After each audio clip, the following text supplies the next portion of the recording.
बॉलीवुड में एक ऐसी म्यूजिक कंपनी है जिसके कंटिन्यूअस गाने रिमिक्स करने की आदत से हम सब परेशान हो चुके हैं। क्लासिक हिंदी सॉन्ग्स में नेहा कक्कड़ की आवाज भर के टी सीरीज हमें हर 6 महीने में टॉर्चर करता है। और इतना ही नहीं, काफी सारी मूवीज को बर्बाद करने में भी टी सीरीज का बहुत बड़ा हाथ है। And with time T Series बीच बीच में अपनी ब्लैक मनी को व्हाइट करने के लिए दिव्या खोसला कुमार की मूवीज भी रिलीज करता रहता है। तो मोटे मोटे आंसुओं के टी सीरीज बहुत सारी कंट्रोवर्सीज में भी रहा है और बहुत सारे यूट्यूब क्रिएटर्स के साथ भी टी सीरीज की बहुत लंबी लंबी लड़ाइयां चली हैं। और वो इसलिए क्योंकि टी सीरीज को पसंद नहीं है कि कोई उनका कंटेंट यूज करे और उसे फिर क्रिटिसाइज भी करे, क्योंकि पायरेसी पे सिर्फ टी सीरीज का copyright. Super cassettes industries private limited का बिजनेस नेम टी सीरीज है, जो 1983 में गुलशन कुमार जी ने शुरू की थी। और टी सीरीज का स्टार्ट ही ओरिजिनली हिंदी मूवी सॉन्ग्स की पायरेसी बेचने से हुआ था। उस टाइम कैसेट्स का मार्केट बहुत ज्यादा ग्रोथ पे था और गुलशन कुमार जी वही प्रोवाइड करना चाहते थे जो उस टाइम की ऑडियंस को चाहिए था। टी सीरीज ने किया कि उन्होंने कॉपीराइट लॉज में कुछ लूप होल्स निकाल लिए और फिर हिंदी सॉन्ग्स के कवर वर्जन्स बेचने स्टार्ट कर दिए। T series Indian music market में इतनी फोर्स की तरह घुसा कि उनका बिजनेस बहुत अच्छा चलने लग गया। T series illegally movie release होने से पहले मूवी का बैकग्राउंड स्कोर मार्केट में निकाल देता था, क्योंकि वो चाहते थे कि उनकी रिकॉर्डिंग मार्केट में सबसे पहले आए। धीरे धीरे गुलशन कुमार जी ने मार्केट और ज्यादा रीड किया और उन्हें पता चला कि डिवोशनल म्यूजिक का ना एक बहुत बड़ा मार्केट है। और फिर बस उन्होंने भजन, भक्ति, आरती ये सारी कैसेट्स बेचने स्टार्ट कर दिए। लेकिन जिन एल्डर लोगों की वो मार्केट थी, वो ना तो ज्यादा पढ़ सकते थे लिरिक्स वगैरह और ना ज्यादा चैंटिंग कर सकते थे। तो गुलशन कुमार जी ने सिंगर्स हायर किए और वो कैसेट्स बना के अब उन्होंने मार्केट में बहुत ही चीप रेट पे बेचना शुरू कर दिया। कुछ टाइम तक उन्होंने वही कंटिन्यू रखा और कुछ टाइम बाद उन्होंने भजन, आरती इन सब के वीडियो शूट्स करने स्टार्ट कर दिए और उन्हें VHS और वीडियो कैसेट्स पे बेचना भी स्टार्ट कर दिया था। एक फ्रूट सेलर का बेटा होने के बावजूद उन्होंने इतना अच्छा बिजनेस कैरी किया कि बाकी सारे म्यूजिक डिस्ट्रीब्यूटर्स की लिटरली मतलब उनका इतना लॉस हो रहा था कि टिप्स, वीनस इन सब ने मिलकर एक मीटिंग करी गुलशन कुमार जी के साथ और उनको कहा कि आप इतने चीप रेट में म्यूजिक में कैसेट्स और म्यूजिक प्रोवाइड कर रहे हो कि हमारे पैसे तक पूरे नहीं हो पा रहे। बाकी सारे म्यूजिक डिस्ट्रीब्यूटर्स ने गुलशन कुमार जी को कहा, आपने मार्केट बिल्कुल खराब कर दिया है और हम चाहते हैं कि आप थोड़ा सा बैक सीट ले लो ताकि हमारा बिजनेस भी चल जाए और हमारी एटलीस्ट कॉस्ट रिकवर होने लग जाए। गुलशन कुमार जी ने सबकी बातें सुनी और सबको दिलासा देने के लिए बोला भी कि ठीक है, मैं अपना थोड़ा सा तरीका बदल दूंगा बिजनेस करने का, but that never happened. Even former finance minister ने गुलशन कुमार जी के कॉपीराइट लॉज को वायलेट करने को और पायरेसी म्यूजिक बनाने को एक स्ट्रैटेजी बताई और उन्होंने बाकी म्यूजिक डिस्ट्रीब्यूटर्स को ताना मार के बोला उन्होंने एक ऐसी स्ट्रैटेजी डिस्कवर कर ली जो तुम लोग कभी नहीं कर पाए। धीरे धीरे अब टी सीरीज पायरेसी से अपने ओरिजिनल म्यूजिक की तरफ आ गया और उन्होंने अपना म्यूजिक बनाना स्टार्ट कर दिया। उन्होंने पहली बार अपना original music Lallu Ram movie में बनाया था और फिर 1988 की कयामत से कयामत तक के म्यूजिक के साथ टी सीरीज को इंडस्ट्री में ब्रेक थ्रू मिला। ये एल्बम 1988 की बेस्ट सेलिंग एल्बम रही और इसका गाना पापा कहते हैं बड़ा नाम करेगा आज भी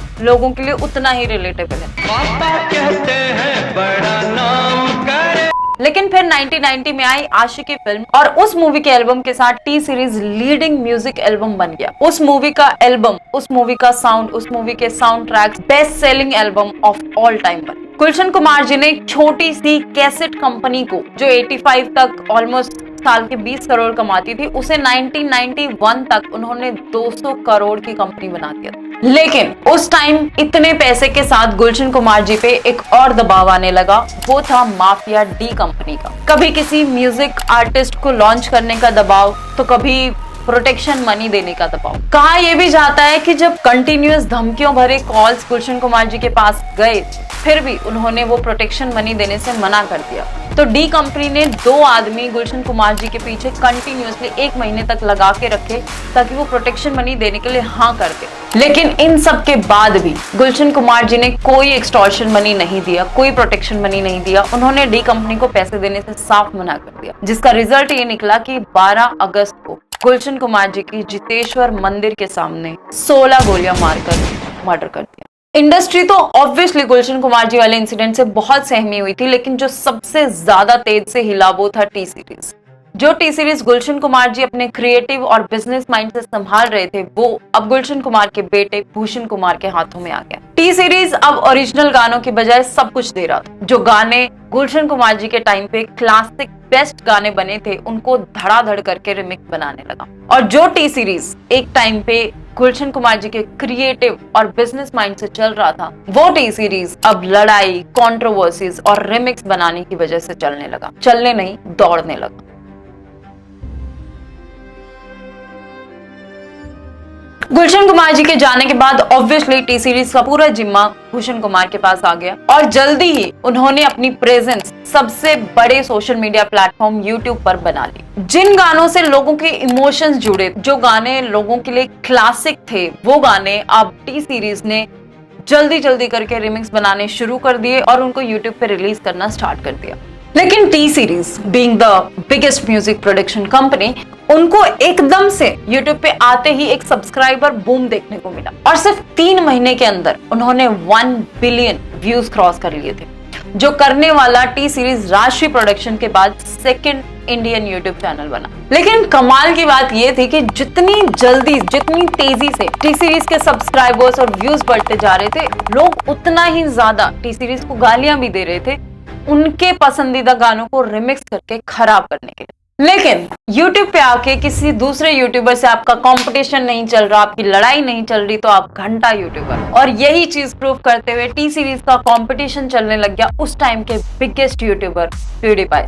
और ये कंपटीशन तब स्टार्ट हुआ जब टी सीरीज ने बीच में प्यूडीपाई को व्यूज में क्रॉस कर दिया था और वो वर्ल्ड्स मोस्ट व्यूड चैनल बन गया। और फिर 2019 में प्यूडीपाई को पीछे छोड़ते हुए T series most subscribe channel भी बना था और पूरे 5 दिन तक T series most subscribe channel बना रहा था। और उसके बाद प्यूडीपाई ने उन्हें वापस से टेक ओवर कर लिया और अपनी लीड ले ली। लेकिन इस हेल्दी कंपटीशन के बीच एक लड़ाई कब शुरू हो गई, ये किसी को पता ही नहीं चला। जैसे ही टी सीरीज ने प्यूडीपाई को क्रॉस किया, तो बड़े बड़े यूट्यूबर्स ने प्यूडीपाई को सपोर्ट करना स्टार्ट कर दिया और अपने फैन से अपील करनी स्टार्ट कर दी that subscribe to PewDiePie। और ये पूरा एक कैंपेन चालू हो गया और इसमें PewDiePie का साथ देने वाले सबसे पहले यूट्यूबर थे mister beast. Grab your phone, go on YouTube, search PewDiePie and subscribe to us। उस कैंपेन को, उस सपोर्ट को देख के ऐसा लग रहा था कि जो PewDiePie के फैंस और सपोर्टर्स और फ्रेंड्स कर रहे हैं, वो सपोर्ट कम और क्रेजीनेस ज्यादा थी। मिस्टर बीस्ट ने अपना सपोर्ट दिखाते हुए PewDiePie का नाम लेते हुए एक YouTube वीडियो बनाया जिसमें उन्होंने 1 लाख बार PewDiePie का नाम लिया। In this video, I will say PewDiePie 100,000 times to stop T-Series। Mister beast अपने फ्रेंड्स के साथ सब्सक्राइब टू PewDiePie की टी शर्ट पहन के सुपर बॉल भी अटेंड करने गए और इतना सपोर्ट देखने के बाद, मिस्टर बीस्ट का इतना रिएक्शन देखने के बाद, साइमन सेज, जो इंडियन यूट्यूबर साइमन सेज ने भी एक वीडियो बनाया जिसमें ऐसा लग रहा था कि वो टी सीरीज की साइड ले रहे हैं, बट बाद में साइमन सेज ने क्लेरिफाई किया कि वो सरकास्टिक वे में टी सीरीज की अगेंस्ट में बात कर रहे थे और वो PewDiePie के सपोर्ट में। लोगन पॉल और बाकी के यूट्यूबर्स ने मिलके न्यूयॉर्क टाइम्स स्क्वायर पे एक बिलबोर्ड खरीदा और उसके ऊपर स्लोगन लिखवाया, सब्सक्राइब टू PewDiePie। और इन सब के बाद PewDiePie ने टी सीरीज और इंडिया को मेंशन करते हुए एक डिस ट्रैक निकाला।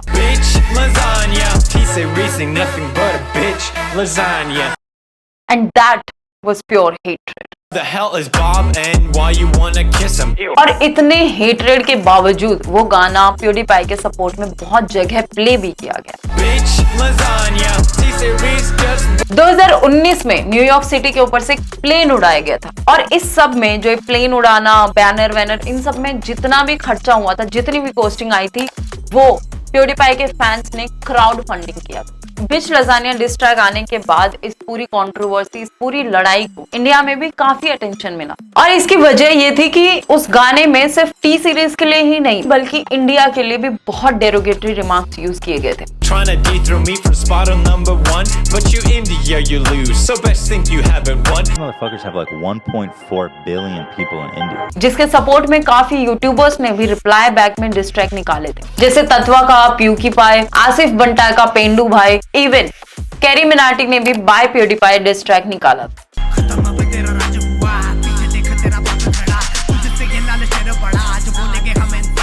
PewDiePie ने ये सब देखने के बाद, इंडिया का रिएक्शन देखने के बाद, उसने एक वीडियो बनाया जिसका टाइटल था this channel will take over PewDiePie. The only way I can stay relevant is to get the Indians subscribing to me. और इस पूरी सिचुएशन के बारे में जब उससे सीरियस थॉट्स पूछे गए तो उसने कहा, I don't really care about T-Series. I genuinely don't. But I think if YouTube does shift in a way where it does feel more corporate, then something else will take its place. I think something else will just show up if it feels too corporate. उसके बाद जब T Series ने PewDiePie को सरपास किया तो PewDiePie ने बोला कि इस पूरी लड़ाई का विनर वो होगा जो सबसे पहले 100 मिलियन क्रॉस करेगा। और इस ट्वीट के बाद उन्होंने एक और डिस्ट्रैक्ट निकाला जिसका नाम था कांग्रेचुलेशंस, और उसमें वो टी सीरीज को कांग्रेचुलेट कर रहे थे उस चीज के लिए जो अभी रिसेंटली हुई थी। ये जो लास्ट डिस्ट्रैक्ट था, इसकी वीडियो में PewDiePie ने दिखाया कि कैसे टी सीरीज ने उन्हें सीज एंड डिसेस भेजा था ये बोल के कि जो इनका गाना है बिच लजानिया वो काफी डेरोगेटरी है और काफी डिफेमिंग है टी सीरीज के लिए।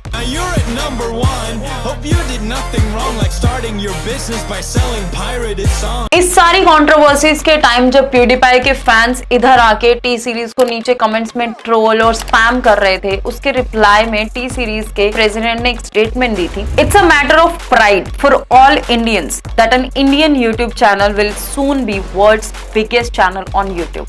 No amount of spamming will be able to hold back the power of good music. Good music. Good music. People in the West or in the East, as far as Japan, were not even aware of us. They now know about us because of all that controversy. Bhushan Kumar ने भी अपने BBC के interview में बोला था कि उन्हें कुछ महीनों पहले तक पता भी नहीं था कि PewDiePie है कौन और वो एग्जिस्ट भी करता है क्या। भूषण कुमार ने ये भी बोला था कि उन्हें नहीं पता कि PewDiePie इन सारी चीजों को इतना सीरियसली क्यों ले रहा है, क्योंकि हमारा उससे कोई कंपटीशन नहीं है। Actually, I don't get into this competition kind of thing. I know it is very big on social media these days, comparison going on between T-Series and PewDiePie. We really don't take it as a competition because he is an independent gaming guy and we are a music label, so it's totally different ball game altogether.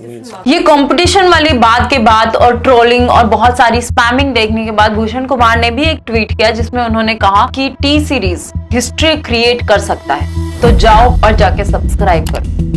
चंचल गिल।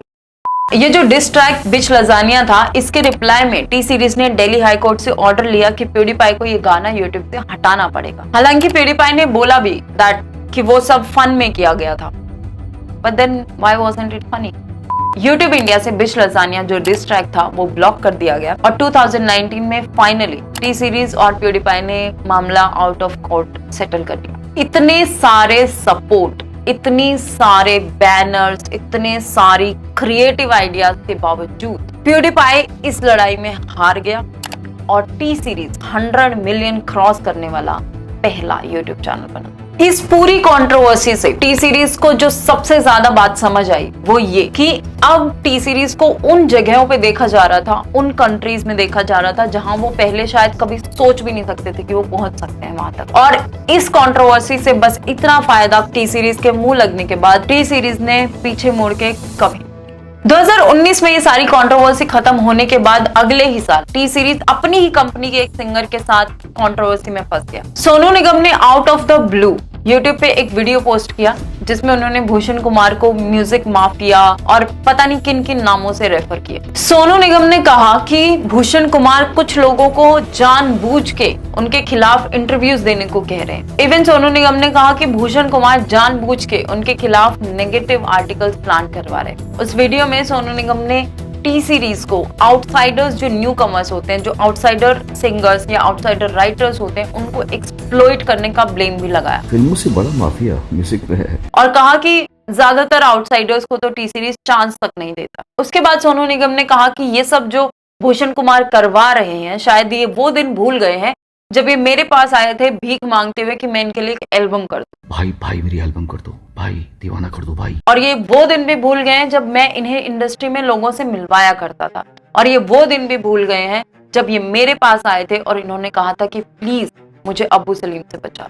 इस video के reply में भूषण कुमार ने कुछ नहीं बोला, लेकिन उनकी wife Divya Khosla Kumar ने इस लड़ाई में, इस कंट्रोवर्सी में बढ़ चढ़कर हिस्सा लिया और एक बहुत ही एंग्री वीडियो बनाया। सोच समझ के वीडियो बनाया कीजिए, क्योंकि आपने धमकाया वीडियो में, पर नेक्स्ट टाइम कोई भी वीडियो आउट करना हो, याद रखिए प्रूफ के साथ कीजिए। उन्होंने सोनू निगम से कहा कि शायद आप वो दिन भूल गए हैं जब आप रामलीला में 5-5 रुपए में गाना गाया करते थे और वहां से गुलशन कुमार जी ने आपको स्पॉट किया, वहां से उठाया और आपको इंडस्ट्री में चांस दिया। चांस ही नहीं बल्कि ब्रेक भी दिलवाया। और सोनू निगम ने क्या किया जब गुलशन कुमार जी का मर्डर किया, तो वो टाइम देखते ही दूसरी म्यूजिक कंपनी में चले गए और उन्होंने दूसरी म्यूजिक कंपनी ज्वाइन कर ली और गुलशन कुमार जी की फैमिली को बिना सपोर्ट के छोड़ दिया। दिव्या खोसला ने ये भी कहा कि जो आउटसाइडर वाली बात है, तो मैं आपको बता दूं कि टी सीरीज में मैं नहीं दिव्या खोसला, तो मैं आपको बता दूं कि टी सीरीज में 97% आउटसाइडर्स हैं। वो तो लेबर वर्क कर रहे हैं ना पर, और टी सीरीज हमेशा आउटसाइडर्स को चांस देती है। और यही सवाल सोनू निगम से पूछते हुए दिव्या ने बोला कि आप तो लिविंग लेजेंड हो, आप तो बहुत बड़े हो, तो आप क्यों नहीं चांस देते आउटसाइडर्स को। मेन पॉइंट जो उस वीडियो का था, दिव्या खोसला कुमार ने उस पर बहुत ही तगड़ा सवाल उठाया और दिव्या ने कहा कि आप कौन है भूषण कुमार जी को दिव्या से बचाने वाला तो कोई नहीं है, पर आप कौन है भूषण कुमार जी को अबू सलीम से बचाने के लिए। अगर आप अबू सलीम से भूषण कुमार जी को बचा सकते हैं तो मतलब आपकी उनसे बातचीत है, आपसे उनका कनेक्शन है, और अगर ये बात सच है तो इस पे इन्वेस्टिगेशन होना चाहिए। क्या सोनू जी के रिश्ते थे अबू सलीम से? डेफिनेटली थे, तभी तो वो उनके पास मदद मांगने आए और इन्होंने खुद अपने वीडियो में बोला है कि वो उनके पास मदद मांगने आए। In simple words and in not so angry mode, Divya Khosla ने बोला कि सोनू निगम बहुत ही थैंकलेस आदमी। जब गुलशन कुमार जी ने उन्हें ब्रेक दे दिया, इंडस्ट्री में चांस दे दिया, अगर उन्हें भूषण कुमार जी से इतनी ही प्रॉब्लम थी तो उन्हें पहले बोलना चाहिए था। अब ये सब पब्लिसिटी के लिए क्यों कर रहे हैं। लेकिन फिर जब लाल सिंह चड्ढा रिलीज होने वाली थी, आई डोंट नो व्हाई, तब भूषण कुमार और सोनू निगम ने डिसाइड किया कि हम मिलते हैं, हम डिस्कशन करते हैं, हमें बात करनी पड़ेगी, हम इस चीज को सॉर्ट आउट कर सकते हैं। तब वो दोनों मिले और उन्होंने आपस में बात करी और तब सोनू निगम ने लाल सिंह चड्ढा में एक गाना दिया और इसके बाद इन्होंने अपना नेक्स्ट कोलैबोरेशन डिसाइड किया, शहजादा। इन दोनों की ही जरूरत नहीं थी, इन दोनों मूवीज की जरूरत ही नहीं थी।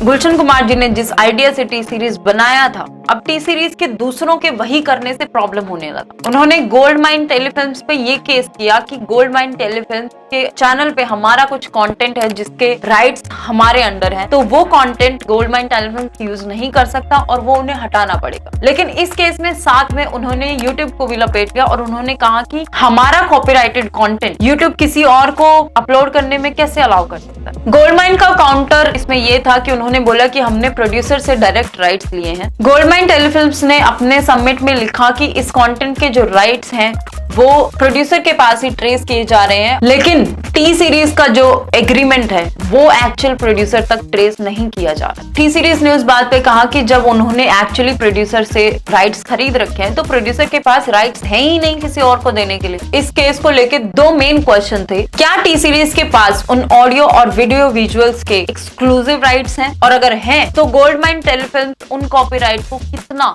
एक्सप्लॉइट कर सकता है। T series played it really well, या फिर गुलशन कुमार जी ने उन्हें जो कॉपीराइट में लूपहोल्स निकालना सिखा रखे थे उस वजह से भी हो सकता है। इस केस का फैसला टी सीरीज के फेवर में आया और टी सीरीज ने गोल्ड माइन टेलीफिल्म्स को अपना कंटेंट यूज करने के लिए हमेशा के लिए रिस्ट्रेन कर दिया और यूट्यूब और टी सीरीज ने ये case out of court settle कर लिया था, ये बोल के कि अब से टी सीरीज का कंटेंट कोई यूज नहीं कर सकता। एंड सी, तुम यूज नहीं कर सकते।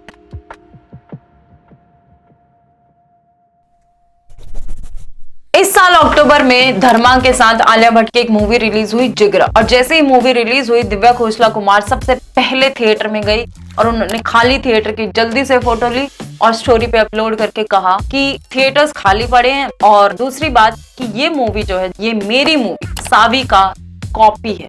मुझे समझ आता है कि अगर कोई बहुत बढ़िया मूवी का किसी ने कॉपी कर लिया, किसी ने रीमेक बना दिया तो हमें बहुत दुख होता है, लेकिन सावी, दिव्या खोसला कुमार की इंस्टाग्राम स्टोरी में लिखा हुआ था, went to City Mall PVR for Jigra show, theatre was totally empty, all theatres are going empty everywhere, hashtag Alia Bhatt में सच में बहुत हैशटैग जिगरा है, खुद ही टिकट्स खरीदे और फेक कलेक्शंस अनाउंस कर दिए। दिव्या ने बहुत जिगरा वाला काम किया कि धर्मा को फेक कलेक्शन दिखाने के लिए कॉल आउट किया। इन सब बातों के रिस्पॉन्स में करण जौहर ने भी एक इंस्टा स्टोरी लगाई जिसमें लिखा हुआ था, silence is the best speech you will ever give to fools. I want to say something to Karan Johar and Divya Khosla. I think you get the point. हालांकि आलिया भट्ट ने इस पूरे कंट्रोवर्सी पे, इस पूरी लड़ाई पे कुछ नहीं बोला, लेकिन अपना गुस्सा उतारने के लिए आलिया भट्ट ने अब उस चीज को कॉल आउट किया जो 6 महीने पहले चल रही थी, कि उनका मुंह टेढ़ा हो गया है क्योंकि समवेयर हर बोटॉक्स वेंट रॉन्ग। और उस चीज के लिए उन्होंने एक लंबा चिट्ठा वाली स्टोरी लगाई जिसमें लिखा हुआ था कि ऐसा कुछ नहीं है, लोग ऐसा कैसे बोल सकते हैं। और वो बहुत ही एक एंग्री स्टोरी उन्होंने शेयर की और उन्होंने ऐसे कॉन्वर्सेशन जिगरा फ्लॉप होने से इस बात पे पलट। लेकिन जिस इंटेंसिटी से दिव्या खोसला ने धर्मा को जिस चीज के लिए एक्यूज किया, वहीं ऐसी चीजें कुछ टी सीरीज के बारे में भी जिन पे टी सीरीज इतना ध्यान नहीं देता है। चाहे वो अभी रिसेंटली उन्होंने सिंघम 3 के लिए जो करवाई थी वही क्यों ना हो, बट इस कंट्रोवर्सी में जो मेन सवाल उठा था वो ना जिगरा पे था, ना दिव्या खोसला कुमार पे, किसी पे नहीं था। वो सवाल ये था कि क्या रणबीर कपूर अपनी वाइफ का साथ देंगे या उनकी जो बहुत बड़ी मूवी अभी रिलीज हुई थी एनिमल, उसके प्रोड्यूसर्स का साथ देंगे। क्या रणबीर कपूर एनिमल पार्क करेंगे? टी सीरीज के साथ ये प्रॉब्लम हमेशा से रही है। वो जो गाने बनवाएंगे, जो गाने टी सीरीज में बनेंगे, उनकी रॉयल्टी वो कभी किसी के साथ शेयर नहीं करेंगे और इसी वजह से वो कुछ शेडी कॉन्ट्रैक्ट साइन करवाते हैं। और ये बात पब्लिक में तब आई जब 20th स्क्रीन अवार्ड्स पे अभय देओल को स्वोलन आई के साथ देखा गया था। जब रिपोर्टर्स ने, जब मीडिया ने उनसे पूछा कि क्या वो ठीक है, तो उन्होंने बोला कि वो बिल्कुल ठीक नहीं है। उनकी मूवी जो रिलीज होने वाली है उसका म्यूजिक अब तक कंपनी ने रिलीज ही नहीं किया। नमस्ते, कैसे हो आप? नहीं, मैं ठीक नहीं हूँ, बिल्कुल नहीं ठीक हूँ। क्या हो गया है? मैं म्यूजिक कंपनी से मार खा के आ रहा हूँ। और वो म्यूजिक इसलिए रिलीज नहीं हो रहा है क्योंकि कंपनी चाहती है कि मैं कंपोजर से, शंकर एहसान लॉय से ऐसा एक कॉन्ट्रैक्ट साइन करवाऊं जो इलीगल है। जब मीडिया ने उनसे पूछा कि क्या वो उस कंपनी का नाम ले सकते हैं, तो अभय देओल ने बिना किसी डर से कहा कि वो company T series. Abhay Deol ने कहा कि ना तो टी सीरीज उनका म्यूजिक रिलीज कर रही है और ना उनका प्रमोशन कर रही है। The solution is don't make me sign a clause that's illegal. Even इस लड़ाई के बाद टी सीरीज के बाउंसर्स ने अभय देओल को मारा भी था, जिसकी वजह से उस अवार्ड शो के टाइम पे उनकी आंख सूजी हुई। और इसी बात पे अभय देओल ने एक प्रेस कॉन्फ्रेंस भी किया था जिसमें बड़े बड़े म्यूजिशियंस ने अभय का साथ भी दिया था। लेकिन टी सीरीज ने कहा कि अभय देओल के सारे जितने भी ब्लेम हैं वो सारे बेसलेस हैं। और टी सीरीज ने हमेशा ऑथर्स, राइटर्स, सिंगर्स के राइट्स की रिस्पेक्ट की। टी सीरीज ने कहा कि वो कॉपीराइट एक्ट 1957 के अंडर काम करते हैं और काफी सारे प्रोड्यूसर्स, काफी सारे सिंगर्स, काफी सारे म्यूजिक कंपोजर्स के साथ वो कंटिन्यूअसली काम करते रहते हैं। और इसके बदले में वो सिर्फ इतना चाहते हैं कि आर्टिस्ट एप्लीकेबल लॉ के अंडर एक कॉन्ट्रैक्ट साइन करे, just to safeguard their mutual interest. Also T Series ने कहा कि म्यूजिक बनाने में, मूवीज में प्रमोट करने में बहुत सारा पैसा लगता है जो वो खुद स्पेंड करते हैं। और जिस चीज को, जिस म्यूजिक को, जिस मूवी को टी सीरीज एक्वायर करता है उसके कमर्शियली लॉस भी वो खुद ही बेयर करता है। अभय के साथ बहुत सारे आर्टिस्ट का होना भी इस चीज के लिए कोई पॉजिटिव रिस्पॉन्स नहीं निकाल पाया। मतलब इसका सीधा सा मतलब और इसका सीधा सा कंक्लूजन ये है कि बाद में कोई गानों को खराब ना कर दे या गानों की रॉयल्टी ना मांग ले तो टी सीरीज सारे राइट्स अपने हाथ में रखता है ताकि वो खुद बाद में गानों को खराब कर पाए। क्योंकि जब वो सारे राइट्स उनके हाथ में होते हैं तो टी सीरीज धीरे धीरे छोटे छोटे सिंगर्स को लेके आते हैं, उन्हें चांस देते हैं और वही गानों को बहुत ही बेवकूफ तरीके से उनको रिमिक्स करवाते हैं और फिर वो छोटे मोटे सिंगर्स अपने आप को टैलेंटेड समझने लग जाते हैं। I think right now T series का म्यूजिक को खराब करने में बहुत बड़ा हाथ रहा है, वाकई काफी बड़ा हाथ है। क्योंकि जब भी टी सीरीज कोई नया गाना अपलोड करता है तो हमें बहुत हिम्मत लगती है उसे सुनने में कि कहीं एक और कोई क्लासिक सॉन्ग खराब तो नहीं हो गया।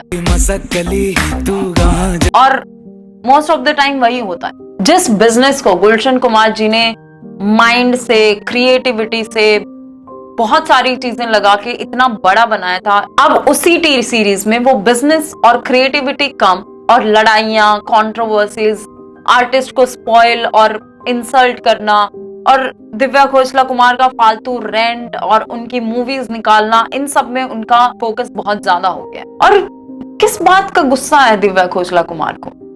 एक्टिंग ना आने का। खैर, इसका एक ही मेन कंक्लूजन हो सकता है कि please sir, please Bhushan sir, Divya Khosla ji को थोड़ा सा बिजनेस से साइड रखें और मैं तो कह रही हूँ मूवीज से भी, और प्लीज थोड़ा ओरिजिनल गानों पे ध्यान देते हैं और रिमिक्स थोड़ा कम सेकेंडरी पे रखते हैं, करते ही नहीं है तो और भी अच्छा होगा। और प्लीज इस म्यूजिक इंडस्ट्री में जो आप सबसे बड़ी कंपनी जो अपने आप को अभी मान रहे हैं, ऐसा कुछ दीजिए कि बाकी ऑडियंस भी आपको बेस्ट और biggest music industry of India बोल पाए। आज के वीडियो के लिए इतना ही, मिलते हैं ऐसे ही अगले किसी वीडियो में। लाइक शेयर सब्सक्राइब कर लेना, तब तक के लिए पीस।